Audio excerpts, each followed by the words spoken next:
This is Game On, discussing the biggest games and all the latest sports news with Johnny Montalbano and Hank Indictor on the Empty the Bench Podcast Network.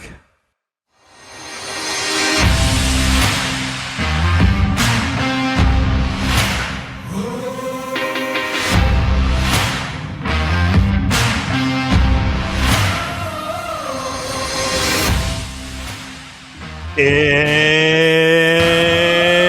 showtime, folks. It's episode 47 of Game On here on the Empty the Bench Podcast Network. I'm Johnny Montalbano. That's Hank Indictor. Hank, good to see you. Welcome. How are you? Oh, I'm doing pretty well. How about those Rangers, baby? Absolutely. Yeah, back-to-back shutouts. A great weekend all the way around at Madison Square Garden because, Hank, look, or even our New York Knicks with a winning record this season. I didn't see that coming. I'm very, very happy. Now we'll see as we get down the stretch of the season into the postseason. You know, let's win around. Let's win around and let's have a great April, May, and June at Madison Square Garden. You know, there's a lot of Madison Square Garden news because even St. John's made some news with hiring Rick Pitino. So definitely an MSG filled a great weekend all the way around for everybody. But Hank, we've got a lot going on as we always do here on Game On. And of course, plenty of ways for you folks to get aboard to comment on the show. And I have a good feeling that I think we're going to get a lot of comments. If we haven't already, I think we're going to get a lot of comments this week about this show.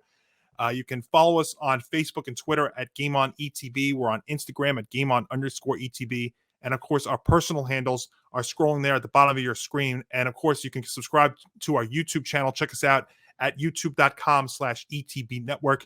If you like our episode here, leave a like. If you're new, make sure to hit the subscribe button. And as always, hit that notification bell so you know when all of our programming is going to be coming out, because we've got a few things coming up this week and next week as well, as we inch closer to opening day in baseball, which is just a little over a week away.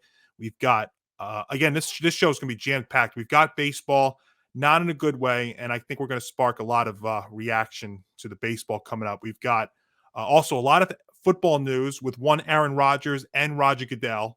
This is going to be kind of a commissioner kind of episode when you look at it. We've also got March Madness, which is now in the Sweet 16 off of what was an incredible opening weekend in the round of 64 and 32. We've got that and so much more. But, you know, there's a lot of different ways you could start the show here today in late March, Hank. But I think we've got to get it going here with, and you know how I'm dreading saying this, but we've got to get it going with the World Baseball Classic. And not because it's in its home stretch. It's because the worst possible thing that you can get out of the World Baseball Classic is reality. And that is major injuries to two star players. You know, arguably the best closer in baseball last season, out for the season. One of the better second basemen in baseball, out for at least 2 months, if not more. And this happened, you know, the Edwin Diaz injury with the Mets here happened middle to end of last week. You know, it happened at night. So I woke up the next morning to this news, and the first thing I saw on my social media feed was Edwin Diaz. And you know, when you hear that, the first thing you think about is, okay, he got hurt. And Hank, I went back and I saw what happened. And I'm not a Mets fan, but I'll tell you right now, I saw that and the first reaction was, you know, first, of course, praying for Diaz that it wasn't the worst case scenario, even though we probably knew what it was. And number two, anger, really, more than anything. And what this was anger towards was this whole tournament, which I've had issues with from the day it was introduced.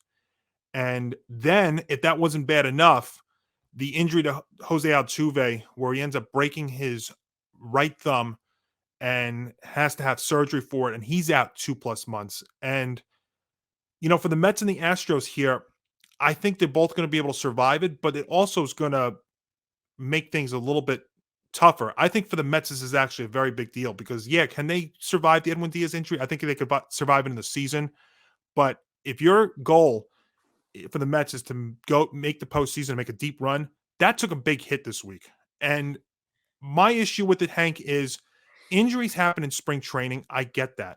But when the injury happens when the injury happens when you're not on your team, when you're not part of the team that you're being paid by, and it happens on a national squad in a World Baseball Classic where I don't get what the point of it is, that's where I draw the line. I have so much to say, but I'm going to get you involved here first with these injuries and where we go from here. So I'm going to sort of agree to disagree because, and even though I haven't really been following the World Baseball Classic, I think generally speaking, the idea of different countries competing each other is fun. However, with that being said, my big issue is the timing of the whole thing. And ultimately, that's where I agree with you, because doing it right around the same time as spring training and like right as the baseball season is starting, I don't really like that timing. And look, there's a reason why in the Olympics they stopped letting the NHL players like go down there and compete in the middle of the season, because we knew about the injury risks that would happen. And look, I get that they love like competing for their countries, and I hate to like disrespect those who legitimately cheer for said country, but at the same time, like most of the baseball fans who are watching this would 10 out of 10 times they would take a Yankee World Series win or a Mets World Series win over, say, USA World Baseball Classic Championship. No. I don't know after this week, Hank. I got to be honest with you. If you know, one of the many things we can discuss with this topic is the fact that there was a video put out this past week of players asking would they rather win a World Baseball Classic or a World Series, and the far majority of them said the World Baseball Classic. And I'm sorry, if that is the case, what? Then wait, I'm sorry. Can I just be dramatic and use one of my catchphrases? Go for it. I'm sorry. What? Yeah, that's what I was saying. And I've had people respond to me on Twitter at Montalbano NY, and I'm sure I'm going to get some more, and I will gladly debate you respectfully about this. But players and fans telling me that they rather see a World Baseball Classic win versus a World Series win are not Major League Baseball fans then, and also speaks to the incredible problems that this sport is dealing with. And yeah, people can tell me that we've got, record attendance, record ratings, record social media, record merchandise. You know what?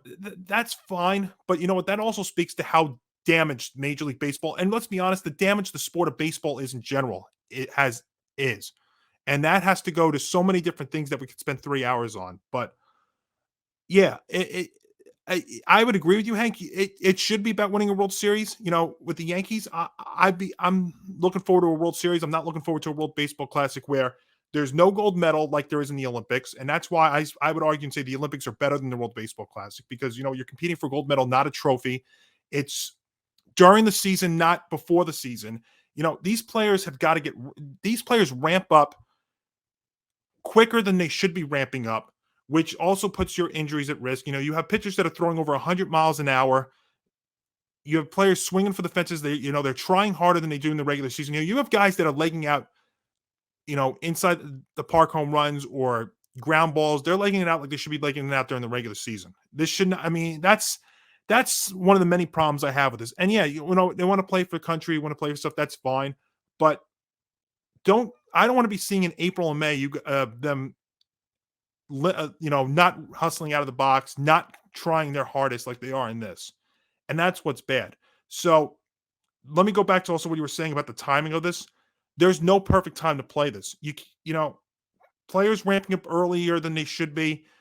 Now, I don't like that. You're not going to stop during the middle of the season and play this. And then in November, you're not going to play in November for two reasons. Number one, you're not going to have pitchers and players shut down, then start it back up again, then shut down again. And you're also not going to go up against the National Football League or college football or anything like that, because you know what? Then your ratings and your stuff are going to take a dive.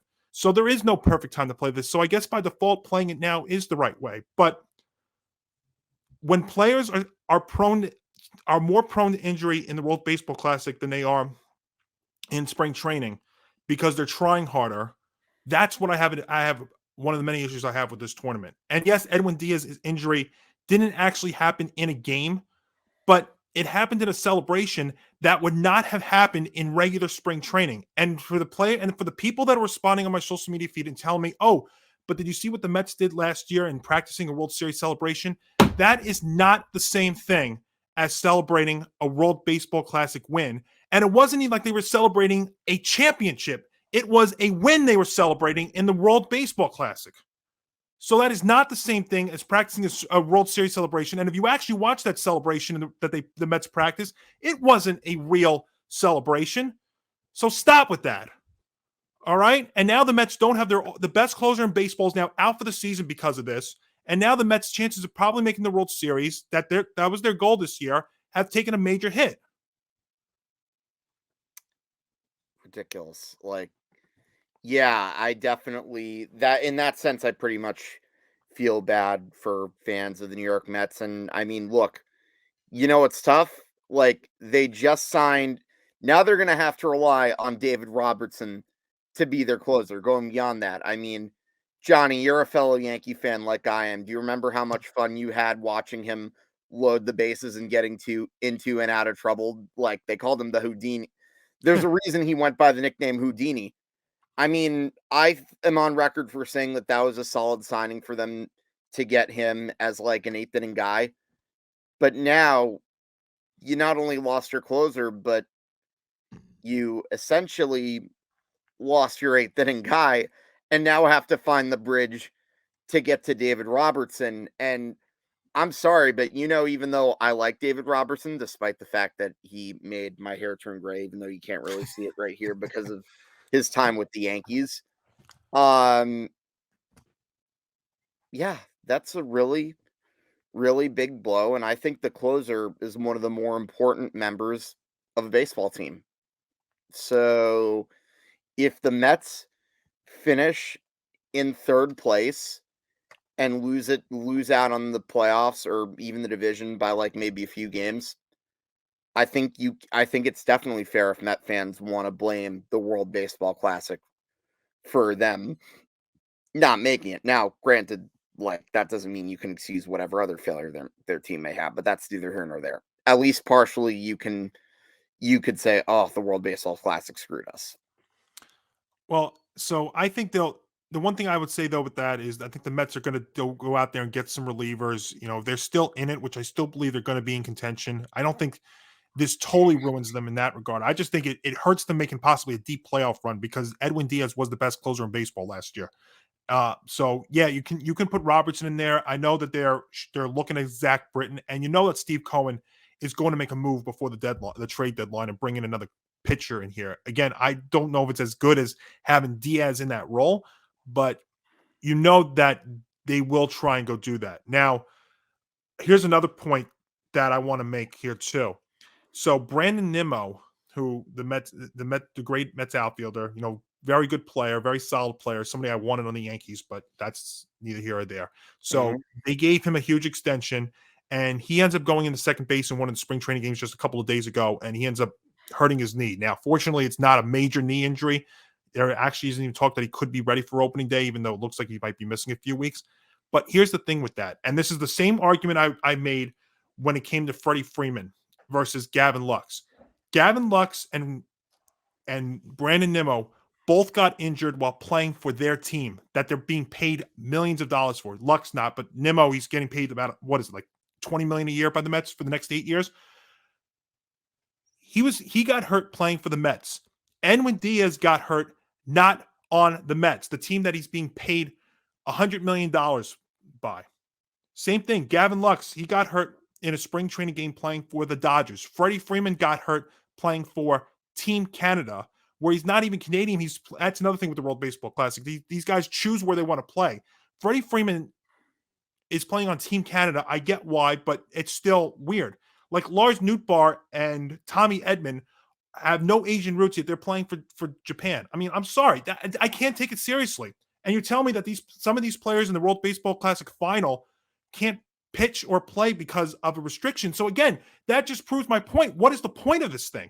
Is it pride? We don't need this for pride. I mean, I'm sorry. A lot of this is just not legitimate to me. And it's ruining the fact that now you have one of the best closers in baseball out for the season. You've got one of the better second basemen in baseball who's going to be out at least 2 months. That's a problem in a sport that is having a tough time promoting and selling itself. Now you've got two stars that are going to be out the first couple of months of the year, one who's going to be out the entire season.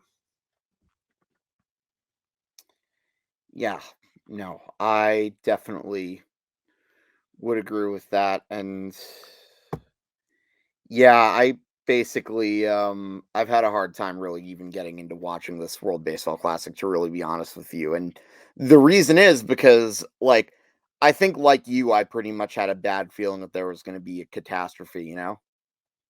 Yeah, and again, it's a catastrophe that would not have happened. I mean, Edwin Diaz may have gotten hurt in spring training, but Mhm. he was not getting hurt in a celebration in spring training. And again, people, you want to go back to that thing the Mets did last year? That was not the same thing as what happened in the World Baseball Classic. I'm sorry, it was not. And if Edwin Diaz is going to get hurt in spring training, at least he's going to get, and you hate to hear it, but he gets hurt pitching for his team. Edwin Diaz is not being paid by by the national team that he's playing for, and this just shows you how much I can care less about. I don't even know what team he's playing for nationally, but he's not getting paid by that squad. So that's the beef I have with this here. Mm-hmm. And also, so another angle to this too is something I brought up a couple of minutes ago. So you hear that there's record attendance, there's record social media, there's record ratings and whatnot. Well, if that's the case, that proves to me the damage that Major League Baseball is dealing with and is going to be dealing with for quite some time. And that all goes back to not the International Olympic Committee, but Rob Manfred. And I hate that I have to keep bringing his name up, but you know what?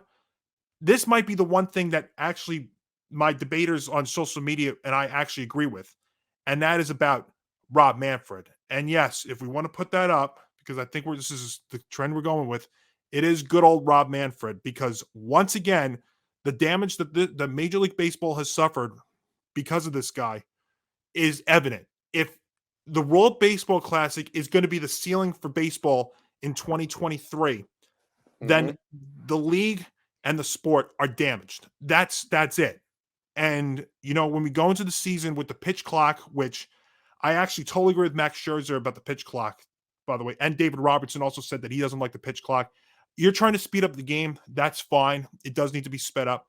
But the pitch clock, the banning of the shift, the larger bases do not take away from what is a major problem in this game. And that is, the fact that these players now try and swing with the fences.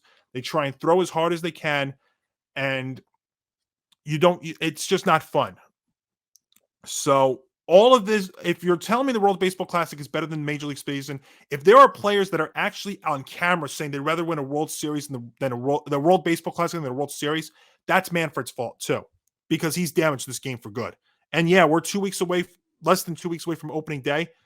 I can't even get excited about it, because now I got to worry that Edwin Diaz, even though I'm not a Met fan, I got to worry about that Edwin Diaz is going to be out for the season. It alters the Mets season. That Jose Altuve, if you're trying to grow the game for little kids, say what you want about Altuve and the whole cheating thing. And he's still one of the better second basemen in baseball. He's out at least 2 months. That's not a good thing for the sport. I'm sorry, it's not.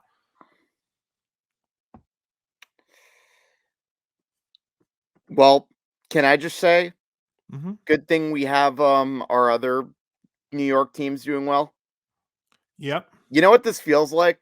You know that meme, what did it cost you? Baseball season. Yeah. Did we get a good Rangers and Knicks season? Yes. What did it cost you? The Yankees and the Mets. Hey, I have been locked into March Madness this week. That's been fun. Hockey's great. Look what the Rangers have done. Remember when they were, it's funny. Remember when they were 12-10-5 and now they're what, 41-19? You have the Knicks, who I didn't think were going to have a winning season this year. Now they've had a winning year and are playing with house money, although I feel like they need to win a round of the playoffs. You've got NFL free agency, and I spoke about this with Nick Morganson last week when we did a breaking stream about Aaron Rodgers. And by the way, you think my voice is going crazy.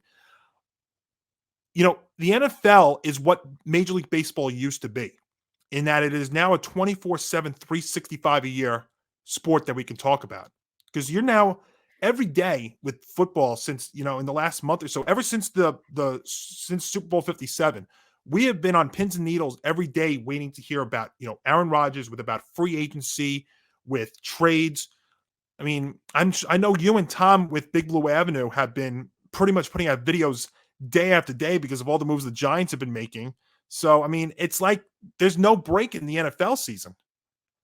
Meanwhile, in baseball, after the World Series is over, the sport goes away, and it's only being talked about. Baseball's only being talked about now because of a controversial tournament. You know what it is? It is. Here's what I would say it is, and I'm not trying to sound like I'm not caring or anything, but the World Baseball Classic is an enhanced exhibition tournament where there's no gold medals. I mean, what is the winner getting of this thing? It's getting a trophy, right? It's not getting a gold medal. That's why I actually would support the Olympics, and I support the NHL players going to play the Olympics because they're playing for a gold medal. There's no gold medal. There's no gold medal in the World Baseball Classic, right? I mean, am I totally delusional? No, not at all. So again, I need to know. I say this to everybody that's watching today. And you can hit me up at Montalbano NY at Ranger Hanky 96 on Game On ETB or even ETB Network on Twitter. What good is coming out of this World Baseball Classic? And don't tell me pride, because I don't need a World Baseball Classic to show the pride. I love my country. I don't need to see it playing in the World Baseball Classic and see my guys get injured for a sport that I still like, even though it's damaged goods. Like, I got to be honest with you. I sit here right now before the season starts, and it sucks that Edwin Diaz, the best closer in baseball last season, is not pitching this year because he wasn't playing on the Mets. Got hurt not playing for the Mets. It sucks that Jose Altuve, even though I can't stand the guy, I respect him, that it sucks that he's not going to be there the first 2+ months of the season because of the World Baseball Classic. And yeah, it could happen in spring training, but it's one thing if it's your team. It's another thing when it's not the team that you're getting paid millions of dollars by. It's not a good look. So I need to know what's the benefit into all of this. The only benefit is it gives us more material to absolutely rip the big wigs that had Major League Baseball. That's the only one. Particularly a certain guy. I mean, I'm thinking of the GORM abbreviation that we use a lot. Yep. I mean, you know what sucks? Here's another thing that sucks about it. I wanted to come on the show today, Hank, and talk to you about our Knicks, who have for only the second time in the last 10 seasons had to have a winning season, and that's going to have to be put off now because of this. So I don't know. It's coming to an end this week. It feels like it's been 5 months, even though it's only been 2 or 3 weeks of an enhanced exhibition tournament. And then these guys have to go back to their old teams, and they find out that they're only playing a few innings each. I don't know. You know what? I'm not taking any joy out of this. Guys are getting big name guys are getting hurt. And I don't know. I just, I'm losing my voice because of allergies. I feel like I'm losing my Twitter voice because I must have put out 150 to 200 tweets about this thing. It's not that good. And if you're going to tell me, oh, well, I'm driving up the social media angle to the World Baseball Classic, well, I'll tell you right now, you don't need me to be doing that. All right. So, I mean, we had such an unbelievable 4 days in the NCAA tournament, which we'll get to in a little bit here. We're coming in. We have the NFL draft, which is a little over a month away, which is, to me, so fascinating because they're really right now. I sit here a month until the draft, Hank, and I don't know who the number 1 overall pick is going to be in the NFL draft. Usually, more often than not in years past, we know what the number 1 pick is going to be. I couldn't tell you right now who the number 1 pick is going to be. So we have a lot more stuff. I'll tell you, we will talk. In fact, we are planning next week on doing a baseball preview show, but I will tell you right now, I mean, if I had to rank what I'm excited about, baseball is not number 1. It's not number 2. It's not even number 3. I mean, it's down there. And that's never been, and that in years past, that's never been the case. I've gone into opening day feeling like a little kid, jumping up and down for joy. And in the past 3 years, mainly because of Rob Manfred, but also because of the players themselves too. Trust me, they don't get a pass. This is not just Rob Manfred. I mean, he's got a huge reason behind it, but there's so many reasons. I mean, it's the philosophy, the way the game has changed for the worse. It's the players themselves who were just as guilty as Manfred as for the lockout last year and for the damage to the sport. But in the last 3 years, between the COVID thing and all this stuff, I'm not even excited for opening day. And it should be a time where I'm jumping for joy, smiling, looking forward to nicer weather, even though it's nice down here now. And now I've got this, and I don't know how I'm supposed to be excited. Again, we got to brace for the fact that the final's still coming, and what if there's another injury?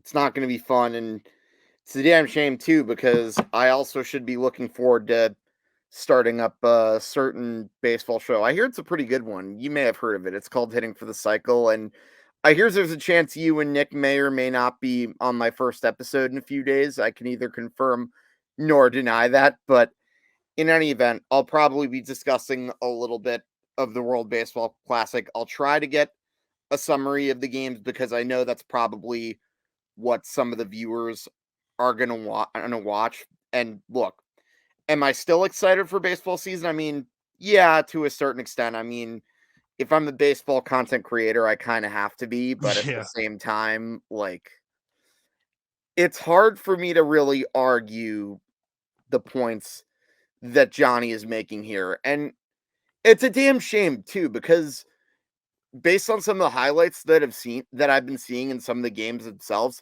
I want to enjoy this World Baseball Classic. Trust me, I really do. I love the concept of it, but the fact of the matter is the timing of it is just horrible, and not seeing some of the biggest stars play for a significant amount of time, it's bad for the game of baseball, and especially one that's just been on a downward spiral. And quite frankly, it's been on a downward spiral really for the past decade or two, probably a little bit more than that. Am I wrong?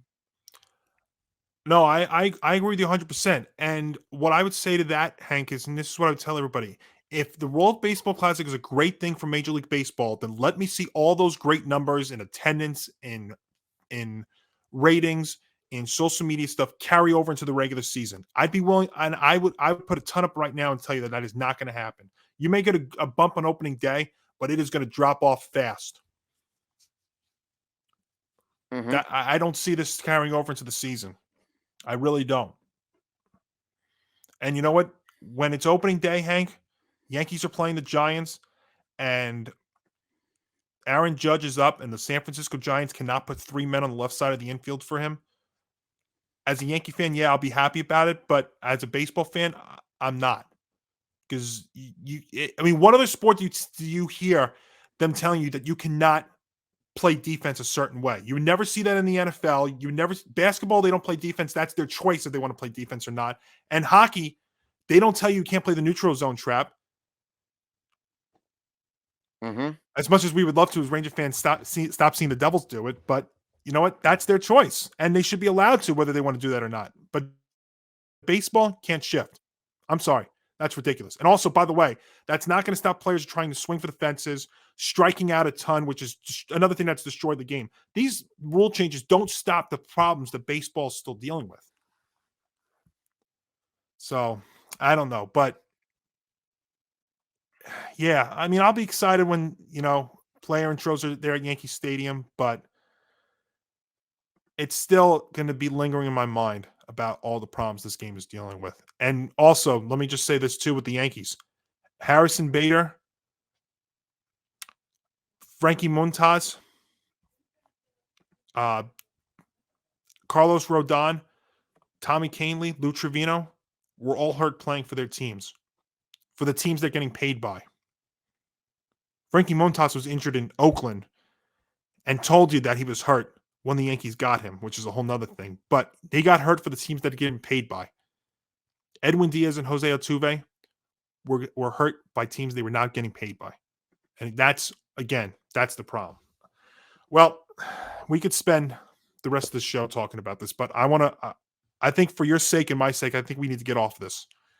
Yeah, come on. We got some good New York teams to talk about. We got This Is Madness. This is Sparta. Okay, maybe this isn't Sparta, but I love Sparty on.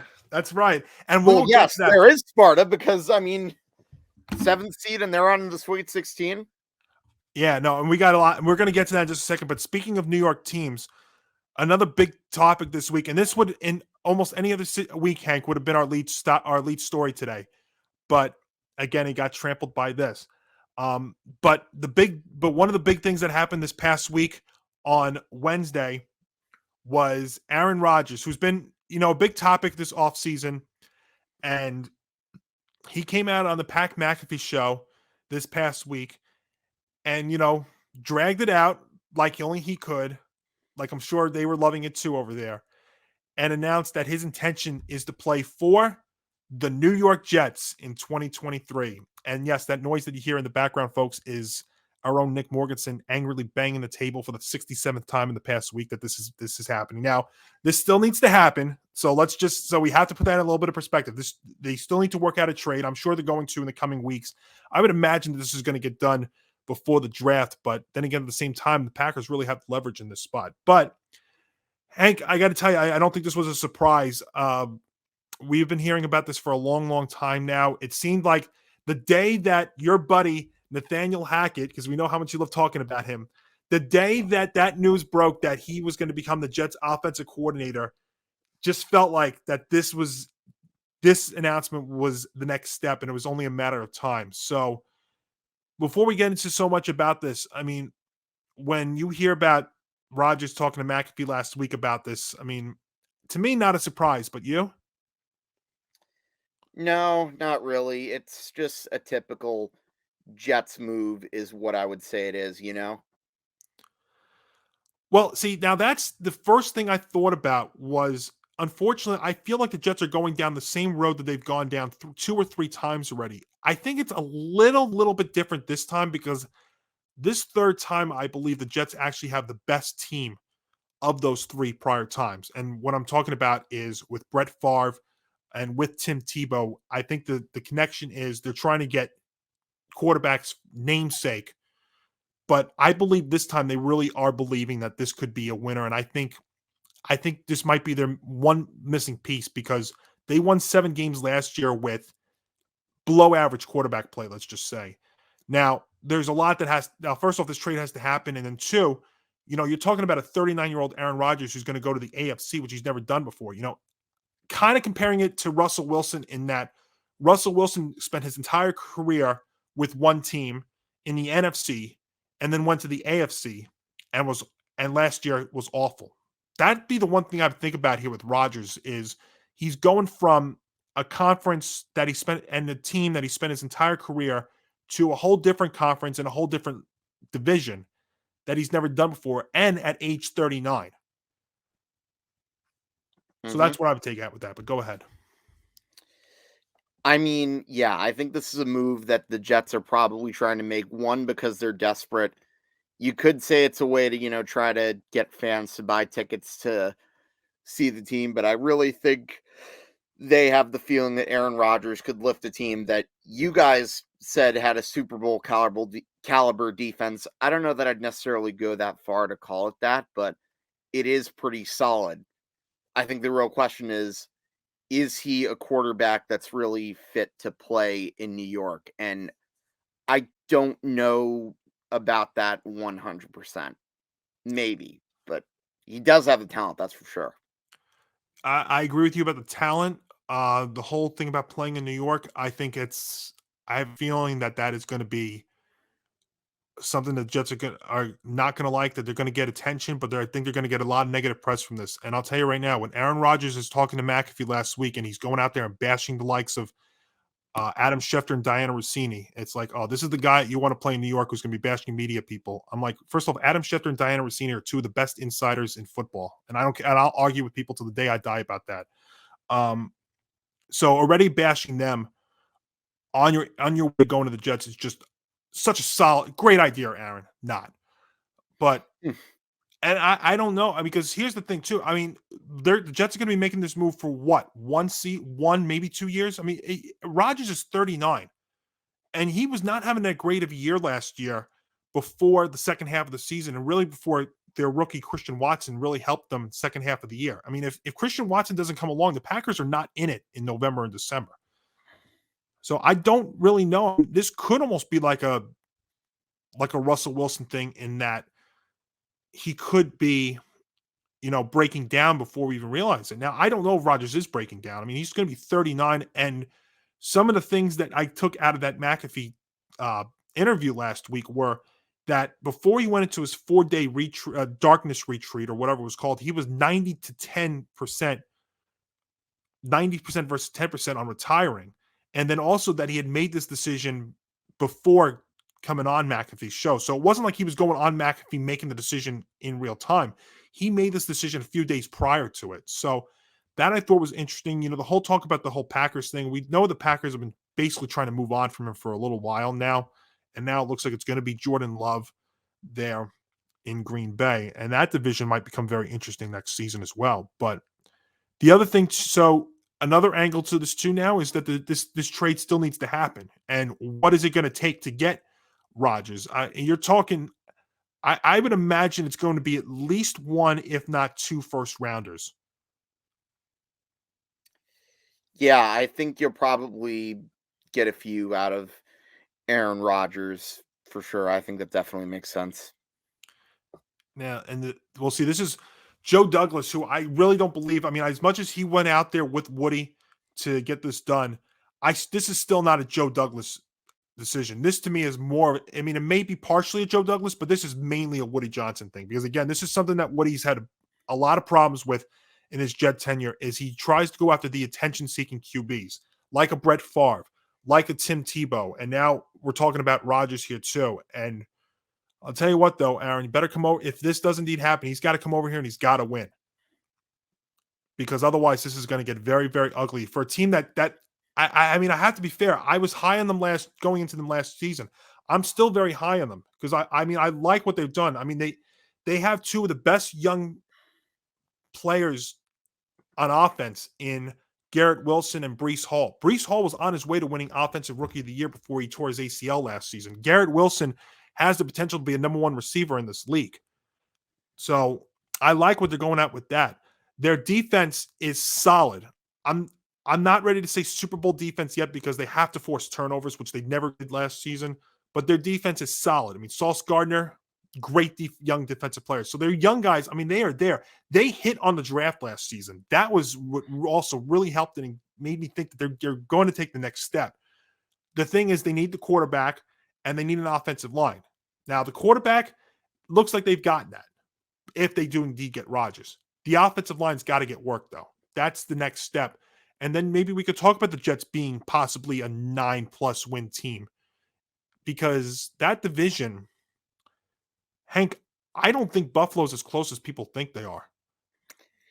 Yeah, I think if anything, if we learned anything from last year, the Buffalo Bills definitely got exposed in that AFC divisional round where they got beaten not only at their own game, but in their own home by the Cincinnati Bengals. And you have to wonder how long, what their window is going to look like because the Dolphins have only gotten better. In fact, I thought they had a really, really good offseason. And, if you can get a healthy season out of Tua Tagovailoa, I really think the Dolphins are going to be a scary team.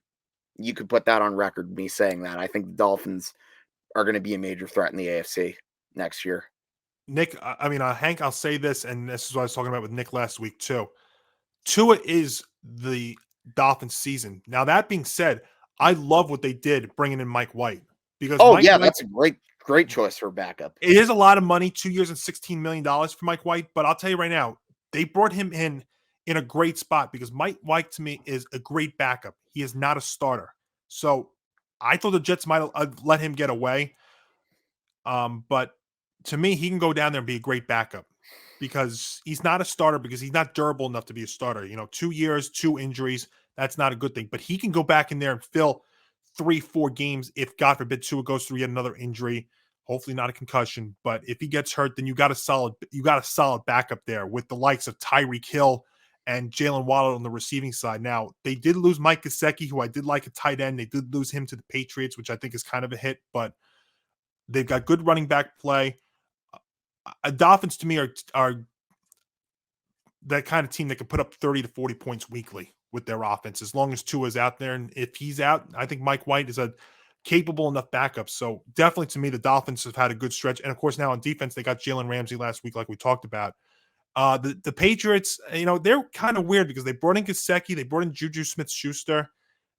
I don't know what I still think they're at best a 500 team, but the Patriots can always be a team that can be spoiler, and we saw that last year, winning both matchups against the Jets. So Rodgers coming in there, if this does indeed get done, I think gets them to given their schedule, I think would get them to 9 wins, but they still need a little bit more. But I mean, I think it's a step in the right way, but it better work out because it's also next season is a huge year for their head coach, for Robert Saleh. His third year there. Rodgers coming over there is going to basically tell you that you've got to win 9, 10 games and make the playoffs. Otherwise, you're going to be going through another head coach.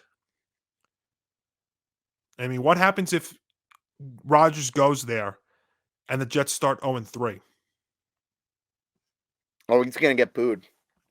Yeah, and Crucified, you want to fire him and bring in – you want to fire him and make Hackett the coach? It's going to put a tremendous amount of pressure on them. That's why, you know what, I'm kind of mixed about this. I'm not surprised, but I also think that it's not the way to go. I was always for Derek Carr, but Derek Carr didn't want them. Garoppolo, again, I don't think he was ever in play for them. So what other way are you going to go if you're the Jets?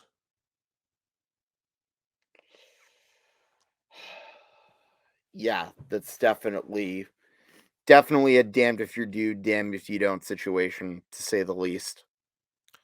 Yeah, I mean, the only question is going to – I mean, the other thing – I guess the other question mark with this would be that Green Bay, I guess, could wait to make this deal because of the dead cap money. That's another thing. I think there's a certain date that I think the dead cap goes down.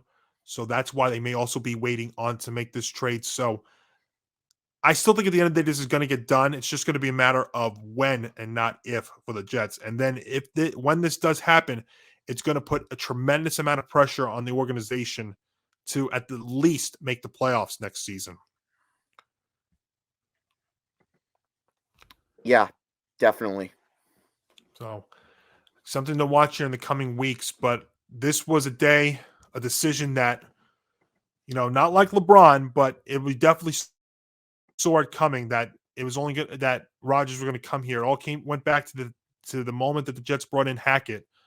And, Rodgers had expressed that too. And he was talking about that was some of the many things that came out of that interview with McAfee last week. So Rodgers to the Jets, his intention is to play for the Jets. Now the two sides have got to get it done. Again, Woody and Joe Douglas both flew out there to talk to Rodgers. So I would imagine this is going to get done. It's just going to be a matter of when and what and how many draft picks and what kind of draft picks it's going to take for the Jets to get this done. Well, Hank, we had some big news that developed. We were talking about good old Rob Manfred in the beginning of the show. And like I said, this was going to be a commissioner-heavy show. We had some breaking news that broke out on Monday regarding Commissioner Roger Goodell. And Adam Schefter reported this on Monday that Goodell and the NFL owners are expected to finalize a multi-year contract extension for the commissioner at next week's owners meetings in Phoenix. So I guess Goodell's extension has been in the works since last season. And here's what I would say about this. You know what? Say what you want about Goodell, but I'll go out on record and say this. Goodell is the best commissioner in sports. Now, again, he's not perfect. He definitely has his flaws, but he's the best commissioner in sports. And, we all know how much the owners love him. So it's not really that much of a surprise, but look at the NFL success. You know what? He's leading that.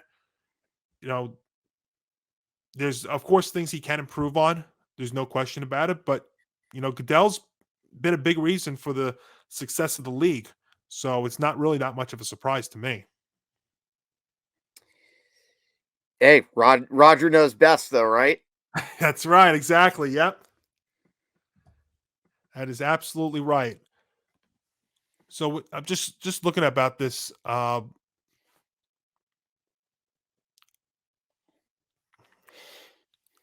Goodell's 64, and they think that and some believe that this will be the final deal for him. And if you look at prior NFL commissioners, Pete Rozelle stepped down when he was 63. Paul Tagliabue walked away when he was 65.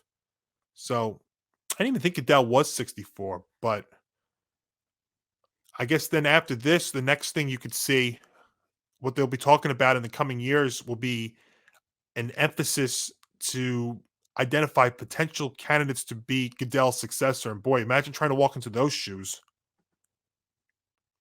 Yeah, it's funny because, like, for all the criticism, yeah, it's true. He's gonna like definitely have some shoes replaced. I mean, Goodell definitely helped with improving the popularity of the excuse me of the NFL, even if even if a lot of his decisions were very controversial, and they were. Well, I just say this, and this is why I say Goodell's the best commissioner of the four major sports. We've documented before. Look at the problems that baseball's dealing with. Look at the issues the NBA is dealing with, and we're going to get to the NBA in just a little while here. But look at the issues the NBA has, and hockey. You know what? Hockey's on the rise, in my opinion. In the last couple of years, Hank, you now have a great national contract with the NHL, with Turner Sports, and with ESPN. I mean, look at how cool. I mean, here's a perfect example. Look at our Rangers last week. They were on ESPN on Tuesday against the Capitals and last Saturday night against the Penguins. I mean, the Rangers are on national TV twice within a week. I mean, that's amazing. And in those two appearances on national TV, they passed with shall we say flying colors. Absolutely. And who was there to see it firsthand? That guy. That's right. Yeah, it's great what's going on over there. I remember we were talking about them at 12, 10, and 5, and now look at them at 41 and 19. It's been a great ride. But yeah, no, with Goodell, that will be the thing too. So if this is indeed his last contract, then the discussion about who's going to replace him is going to be a very fascinating thing, because this is going to be a very, very tall task to try and replace the commissioner of the most popular sport in the country right now. When we're talking about a 24/7, 365, I mean, it's never been like this before. I mean, look, Nick and I did a full hour just on Aaron Rodgers on Wednesday. So it's definitely become like that. And you've got the draft next month. You've got the schedule release happening in May. Think about when the NFL schedule gets released and how much people are going to break that down for a schedule release. Mm-hmm. If that's not incredible or what. Meanwhile, just to compare it to baseball decides to release their opponents for for the following season during the season. So, just one of the many things. So, Goodell expected to remain commissioner for a few more years, what could be, though, his last contract as NFL commissioner. Well, Hank, it wouldn't be March without talking about college basketball. And boy, what an opening weekend we had in the NCAA tournament. You want to talk about, here's another thing too, the best tournament or postseason event or cycle in sports, the best structure, this is it. So we had opening weekend last week. I had my Monty moments previewing all four regions. I had a couple of good ones. I had a couple of ones that I totally missed on. But, before I go through, my takeaways from it, I don't know how much of it you got a chance to see this weekend, but what were your takeaways from the first two rounds? Well, my takeaway is that March Madness continued to live up to its name. I mean, I thought the Princeton upset in the first round was nuts, but then excuse me, I'm so tired. Sorry about that. You can put this in the funny reel, my yawns. But then you saw the Fairleigh Dickinson, the number 16 team, knocking out the number 1 seeded Purdue, and Let me tell you, that was very shocking. I mean, the whole game, it was going back and forth. I'm like, but I'm thinking, oh, but Purdue's going to pull away from this eventually, right? But no, it didn't happen. And then Kansas, like I was at one of the bars watching across the street from Madison Square Garden, watching that Kansas game, and I'm thinking, oh, Kansas is doing well. They're the national champions. They pretty much won this game, right? Look at my phone. Wait, what? 72-71 Arkansas?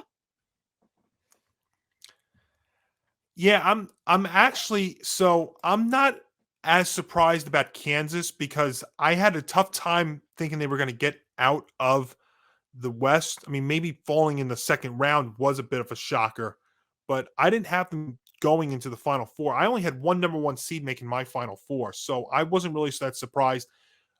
Just to piggyback off of what you were saying, the Purdue one was a shocker, but at the same time, I also didn't have them getting out of this weekend. Now, little did we know they weren't even going to make it to the weekend after FDU beat them, and that upset was no, without doubt the biggest upset in the history of the tournament. Now, remember, FDU got in basically on a technicality because they didn't even win their conference tournament. The team that did win their conference tournament um, was in the process of transferring conferences, leagues, I think. So they were not even eligible. Were not even eligible for the tournament. So that's why FDU got in, and they ended up beating Purdue and almost beat FAU over the weekend. Florida Atlantic, and I couldn't believe Florida Atlantic got past Memphis. Memphis to me, I thought was the best number 8 seed in recent history. So, yeah, that was a great story. The Princeton thing is just, I love it. You always need that Cinderella team. Last year we had St. Peter's. Something about New Jersey teams, though, Hank, and major upsets. We had St. Peter's last year, Princeton this year. I think, though, it's a tall task asking them to go up against Creighton. And again, we'll get to that in just a little while. So I would say that. What else are we looking at? Well, how about the fact that we have a Sweet 16? Here would be one of my biggest takeaways of the weekend. After this, going into next weekend, we have no Duke, we have no UNC, we have no Kansas, and we have no Kentucky. No blue bloods. And you want a fun fact? Yes. Those 4 teams that I mentioned, Duke, North Carolina, Kansas, Kentucky, they all failed to reach the men's Sweet 16 since it was created in 1975. There have been only 3 other years where this has happened, and that was in 76, 79, and 2021. Jeez. And remember, UNC didn't even make the tournament this year. They bowed not even to play in the NIT. So to go from being almost a national champion to not even making the tournament was a shocker to me. But some of these other schools, Kentucky, there were points that didn't even look like they were even going to make the tournament themselves, and they're out. Duke, to me, actually, they started out so slow this year and really picked it up, and then losing to Tennessee, who was missing some key guys, kind of not really that much surprising. I mean, I have to say, though, for John Shire in his first year post Coach K, I thought did very, very well with Duke, because I didn't think Duke was going to be that great this year, and they ended up getting off to a slow start, rallied down the stretch to get to the tournament. They did win the ACC, which was not a strong conference like it's been in years past, but I still think they had a very, very good year for John Shire. We talked about North Carolina, Kansas. Kansas, again, that loaded West region that he put them in was just, it was brutal. The likes of UConn, Gonzaga, UCLA, just a very, very, they were going to be in a tough spot regardless here. So even if they survived this, I didn't know how much farther they were going to go. And, Kentucky, I mean, John Calipari's squad just is not the same as it's been in years past. Not like all those guys that they do have go pro. Kentucky's just not the same either. So no blue bloods in the Sweet 16 this year. Definitely very, very fascinating. But yeah, some of the big upsets. How about one of the games I was locked into at the very beginning on Thursday, Furman over Virginia, which, by the way, folks, if you did pay attention to my Monty moments, I did call a Furman upset over Virginia, but just how that game finished with Virginia leading by 5 late. Furman gets a bucket, and then Virginia inbounds the ball, and their kid decides to just throw the ball up, just trying to get rid of it, and Furman recovers it and takes a 3 to win it in the late stages there. So that was cool. Baylor being knocked out. That's another thing. We look at the South region. How about Baylor for the second straight year not making it out of the second round, despite being a high seed like they were last year? They were number 1. They lost to North Carolina. This year they lose to Creighton, who I think is actually, as I said, the one team in that South region that can give Alabama a tough time, and we may be on track for Alabama-Creighton Elite Eight. You go to the East, and Michigan State getting past Marquette. A lot of people had Marquette penciled back in because of the whole MSG thing. Remember the East Finals at MSG, but I'm rooting for Tom Izzo and Michigan State squad, who's that university's gone through a lot in the last couple of months. So we'll see how they do there. Houston, number 1 in the Midwest. I'm still not sold on Houston, but I think they're in a favorable spot here to go take on Miami, while Xavier takes on Texas. And then that loaded West, where you have Arkansas and UConn, and then Gonzaga and UCLA, is going to be fascinating too. So yeah, opening weekend's always fun. It's full of great moments like Princeton, and we'll see if they can make it to the Elite Eight as they take on Creighton. That's always cool. But yeah, it's always fun. Those first 2 days, Hank, you had games that weren't tipping off till after 10 o'clock on Thursday and Friday. And I'll be honest with you, that there was one of those nights I did stay up until about 1 a.m. to watch it all. It's the best. That's why I say this tournament's the best. That Thursday, Friday of the round of 64, there's nothing like it. 3 to 4 TVs on at one time. You go to a bar and you're going this way, that way, up, down, left, right. Absolutely fascinating. Fortunately, I didn't come in here today with a crooked neck or a pulled muscle because of all the twisting I've been doing. But yeah, the tournament's always the best, and it's the best structured one of them all. So that's what I would say about that. Yeah, definitely. I love it. And back when I was in high school or college, I'd be having so many tabs open on my laptop too. Yeah, I would take those days off every year. Unfortunately with my main job, this week was available. I did it last year. I always take this week off if I can. Not only for that, but for St. Patrick's Day and everything else. So I can go out and enjoy it responsibly, of course, folks, and not have to worry about being up at 3 o'clock in the morning. It's always a great thing. So, yeah, I'm excited about where the Sweet 16 goes from here. Now, I'm not going to give away my prediction because I'm going to have a Monty moment about this coming out on Wednesday. But of the 16 teams that are left, and yes, folks, yep, Monty, I'll have a Sweet 16 preview for you coming out on Wednesday at 7 p.m. Eastern on the Empty the Bench Podcast Network, youtube.com/ETB Network for that one. So I won't give mine away, but of the teams that are left for you, who do you like the most, and what are you looking forward to this weekend? I have a weird feeling that UConn's going to go all the way. I've heard a lot of praise about them, and I feel like they've kind of gone a little bit under the radar just because they're a number 4 seed. But if you look at UConn teams historically, whenever they make the dance, they tend to go on deep runs. So definitely should be interesting to watch them. And Alabama definitely was another one of the teams that you and I were saying we should look out for, and I still stand by that too. Yeah, those are good. Those are 2 good teams. I can't argue with that there. I would just be saying this. If it's Alabama and Creighton in the Elite Eight, Creighton to me was the one team in that South region that I think could have given Alabama the toughest time. And Creighton is I think just like UConn, Creighton's a 6 seed and number only. UConn to me is a 4 seed and number only, because if UConn was in any other region, I think they would have been ranked higher, but they put them in such a loaded West with, like I said, the likes of Kansas, with UCLA, with Gonzaga, and Kansas, UCLA, Gonzaga, and UConn, if they were spread out, would have been all Final Four teams, in my opinion. You can make the case for if they were all spread out more so, but they loaded them all in the West, and that's why I thought Kansas was going to have a very tough time, even if they made it through. But yeah, I can't argue with you about UConn. I think They have a very good case to make. And what's going to be fun here, too, I know we didn't put this in our rundown, but I'll just bring it up here real quick. Rick Pitino is going to go back to St. John's on a 6-year deal. He was introduced on Tuesday. So that's going to be fun to watch. St. John's against UConn with Pitino there. St. John's had been taking some strides. They took a step back this year with Mike Anderson. They fired him, and supposedly now they're talking about him possibly filing a lawsuit against the university, which I think is crazy to say where that's going to even go. I think they'll probably just agree if that ends up being a thing. They'll probably just agree to a mutual agreement there.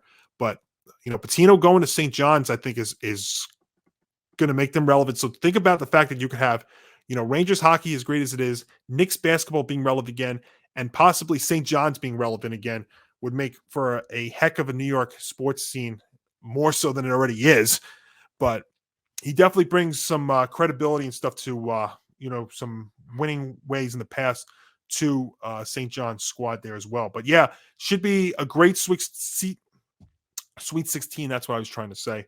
Starting on Thursday night. And again, yes, I will have a Monty moment previewing the Sweet 16 matchups coming up on Wednesday at 7 p.m. Eastern here on the Empty the Bench podcast network. And then when we're back here for episode 48 next week, we will be down to the Final Four, where there'll be just 3 games over 2 days. It comes quick. That's the thing. You have this weekend, and then after that, that's really it. The two games on April Fool's Day, and then the championship game on April the 3rd. And that day we will be pushing back that week we'll be pushing back our show, but more about that at a more appropriate time. So that's what's going to be fun to watch here in the NCAA tournament as it comes down the stretch here. If Alabama can keep it going, if there's going to be another surprise along the way, can Princeton as the 15th seed keep up their magical run? We will again discuss all about that coming up on Wednesday's Monty Moment. Hank, big thing in the NBA that also broke this week too, and he's been a guy that I know you and Nick were talking about on Game On a few weeks back, and that's about Ja Morant. So the NBA came out this past week and announced that the NBA announced an 8-game suspension for what is being called conduct detrimental to the league. Now, 8 games doesn't seem like a lot, and it seems like it's less when the NBA already factors in the games that he's already suspended. In fact, he was eligible to return Monday against Dallas. Now he's still working. He's got to get his self back into playing shape. But I got to tell you, 8 games to me, it's not enough. I mean, I don't know what they were seeing in this that warranted just an 8-game suspension, especially when on top of that, they already announced that he was already suspended. They were going to count the games that he was already suspended for as part of that 8-game suspension.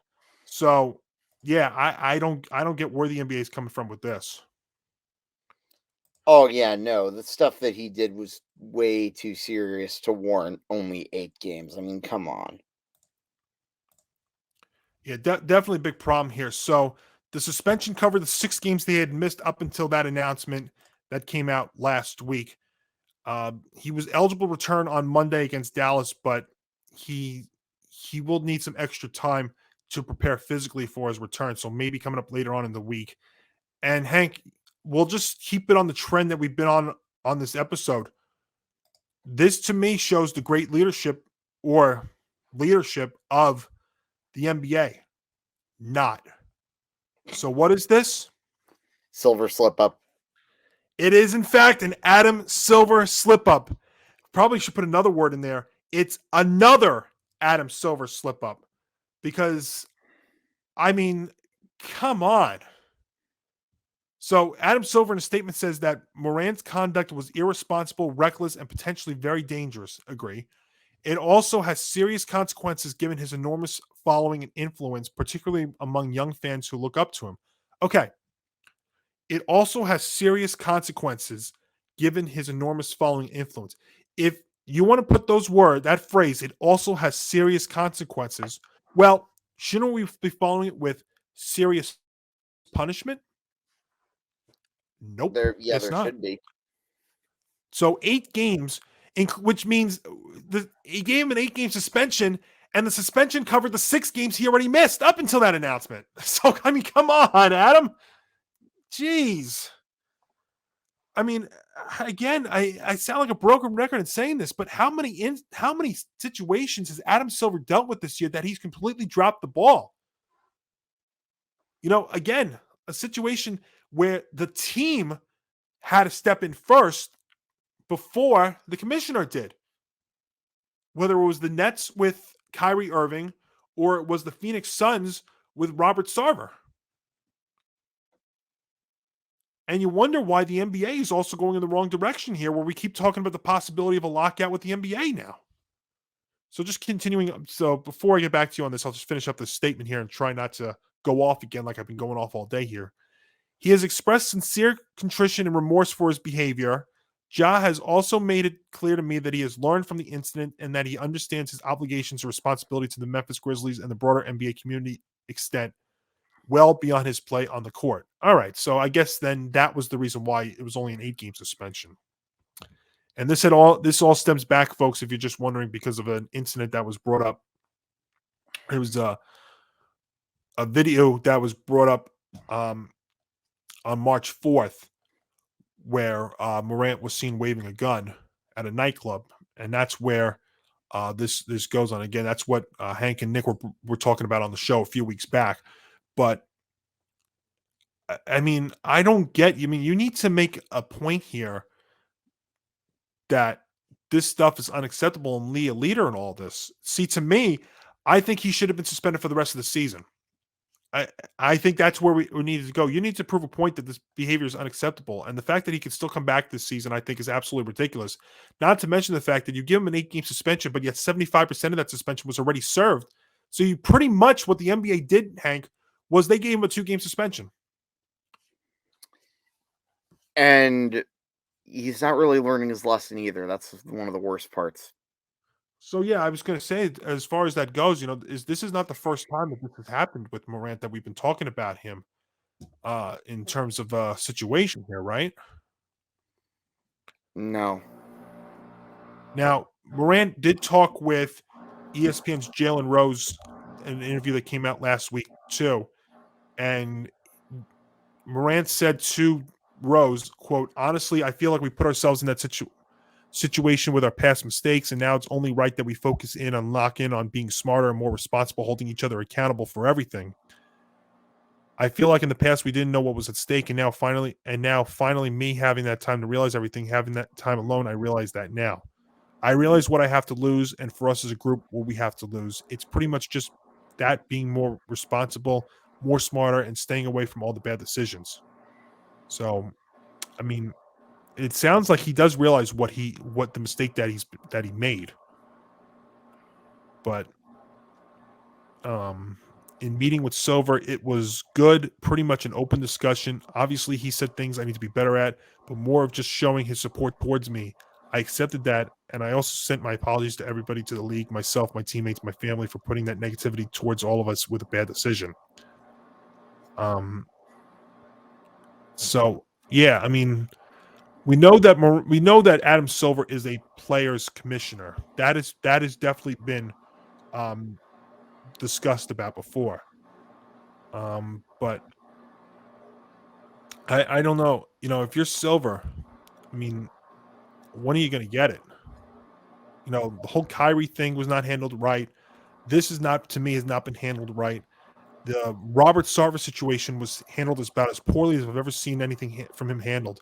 And remember, this is Adam Silver, who had to come in the very beginning of his being commissioner, had to deal with the situation out with the Clippers, and he handled that perfectly. You know what? He was bold. He took no nonsense, lifetime ban, and ever since then, it's gone in the wrong direction here with him. And you wonder why, as the season comes to an end here, and we keep talking about the meeting, you know, the potential for a lockout and the opt-out date being pushed back further and further. You wonder where this is going, right?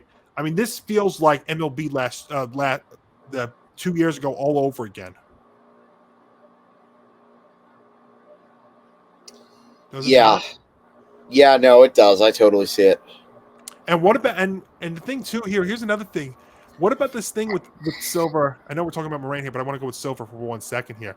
What about this thing that he's talking about that the NBA is proposing?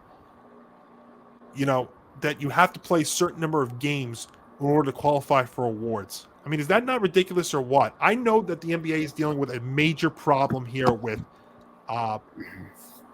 load management days, but I mean, come on.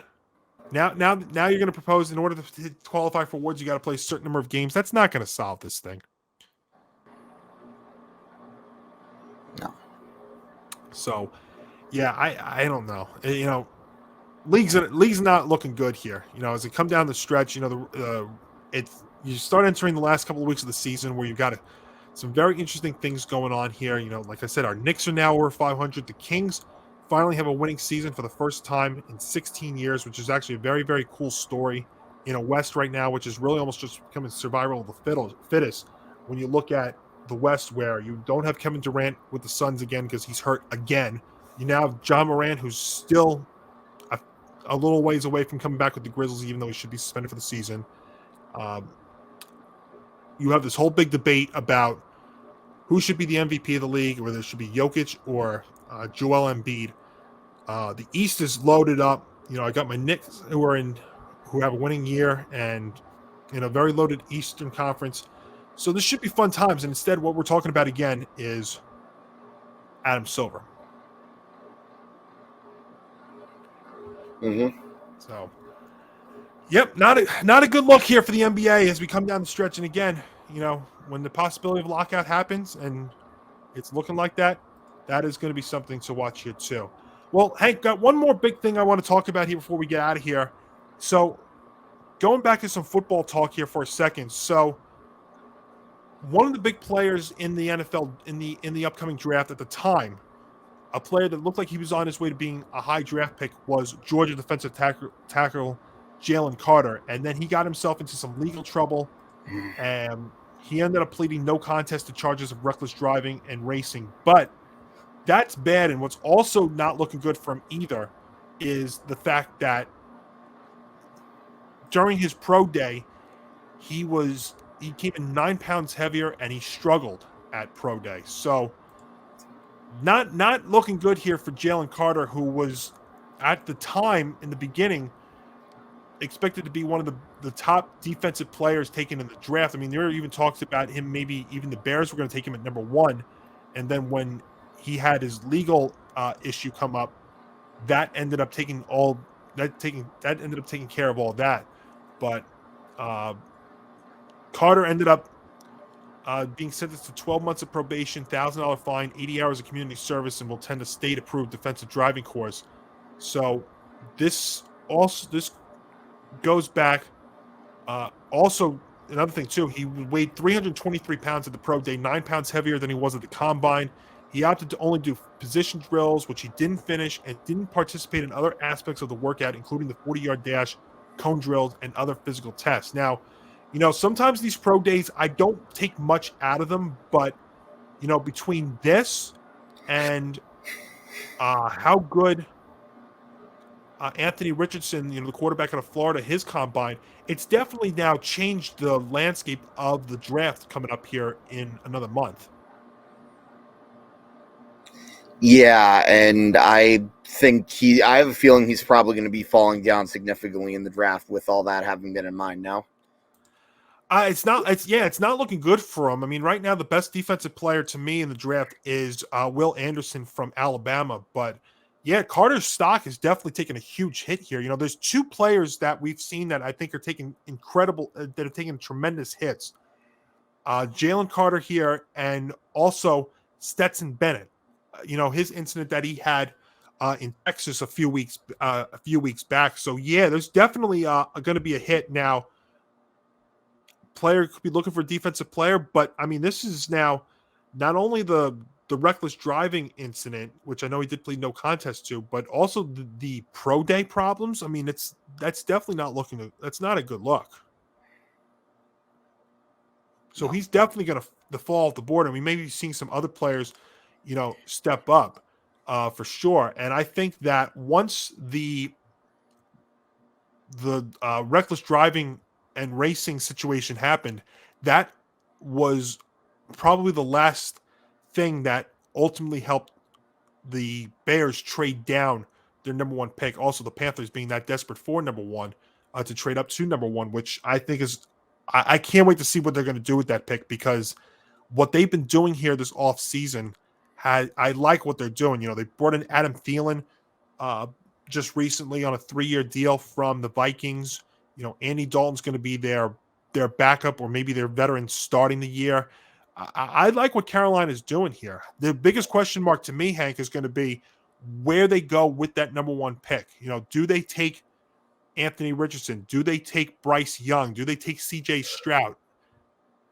This is a draft that next month, I mean, I'm sitting here right now a month to go, and you can make the case they could take any one of those three. You would usually sit, you know, when we're doing our draft shows, I know you guys over there, us here, and we're sitting here and we know, you know, we're waiting for the number one pick, but we know where it's going to be. Right now, I tell you right now, I don't know who they're going to take, because you can make the case for all three of those guys.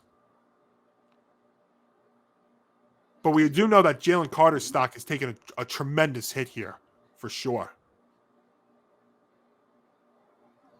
Yeah, definitely. And I thought the quarterback was probably one of the quarterbacks who are growing. I still think one of the quarterbacks are going to be taken number one. This is definitely a bad look for a guy who pretty much played for. Geez, I am sorry. I'm so exhausted. That's okay. You're good. Who definitely had been playing for a talent factory in Georgia. So he definitely could have thrown away like his career, for all we know, with that incident. Yeah, no, you're right. I'm just trying to think here. If I look at where he could go, I don't know right now. I really don't. It's definitely not. It's not a good look. No, that is for sure. He's going to definitely take a hit here a month away from the draft. And especially because when you dig deep into that reckless driving and racing situation, when you read what the police reports and what exactly came out of that, it's bad. I mean, it really is a bad spot there for Jalen Carter, and we'll see where his draft position ends up. But Hank, as I take a deep breath here on what has been a very, very emotionally filled episode, that is going to put a wrap on it here for episode 47 of Game On. So just a couple of programming notes for you all. So I'll be back with you on Wednesday for the next Monty moment, where we will preview the Sweet 16 in the NCAA tournament. You know, do I see Alabama still going all the way? How about Princeton? You know, what else is going to happen? How about the fact that we have no blue bloods for only the fourth time since the tournament went to this length? So we will preview that. We are also working in the next week or so to have an MLB preview show. So again, best thing to do is to follow us on social media and also have your notifications set for that. And of course, you know, we've got so much other stuff just happening. YouTube.com/ETB network for that. If you like today's episode, leave us a like. If you're new, hit that subscribe button. You know, our subscriber count is going up every day. And, you know, we have to thank, you know, Hank, me, Nick, Tom, you know, Zan over there with MMA Outsiders, and everybody who has been doing such a remarkable job. As like I said to you, you know, when we launched the show, and, you know, coming into this year, we are just getting started, and that is indeed the case. So, you know, hit the subscribe button, and of course, hit that notification bell so you are alerted to when all of programming coming back out. So, Hank, you have yourself a great week. Mm-hmm. You do the same thing. Absolutely. I'll see you all on Wednesday for the next Monty moment. And of course, Hank and I will be back for episode 48 of Game On next week.